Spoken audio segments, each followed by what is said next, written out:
ಅಜ್ಜಿ ಬಂದ್ರು.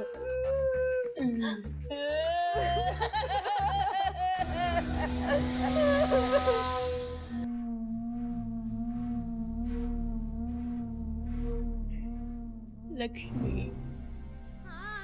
ನೀನು ಹೇಗೆ ಮನೆ ಬಿಟ್ಟು ಹೋದ್ಯೋ, ಈ ಮನೇಲಿದ್ದ ಸಂತೋಷನು ನಿನ್ನ ಹಿಂದೆನೇ ಹೊರಟೋಯ್ತಮ್ಮ. ಈ ಮನೆ ಮಹಾಲಕ್ಷ್ಮಿ ಕಳ್ಕೊಂಡ ದುಃಖದಿಂದ ಆಚೆ ಬರೋದ್ರಲ್ಲಿ ನನ್ನ ಮಗನು ಮನೆ ಬಿಟ್ಟು ಹೊರಟೋದ. ಯಾಕಮ್ಮ ನಮ್ಮಿಂದ ದೂರವಾದೆ? ಯಾಕಮ್ಮ? ಅಜ್ಜಿ, ಸಮಾಧಾನ ಮಾಡ್ಕೋ ಅಜ್ಜಿ, ಅಳ್ಬೇಡ. ಆದಷ್ಟು ಬೇಗ ಪಪ್ಪ ಮನೆಗೆ ಬರ್ತಾರೆ. ನೋಡು, ಅನಿ ಐಶುನು ಅಳ್ತಾ ಇದ್ದಾರೆ.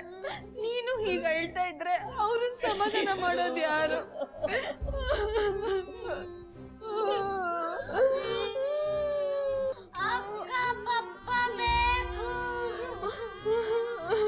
ಅಕ್ಕ ಪಪ್ಪ ಎಲ್ಲಿಗೆ ಹೋಗಿದ್ದಾರೆ?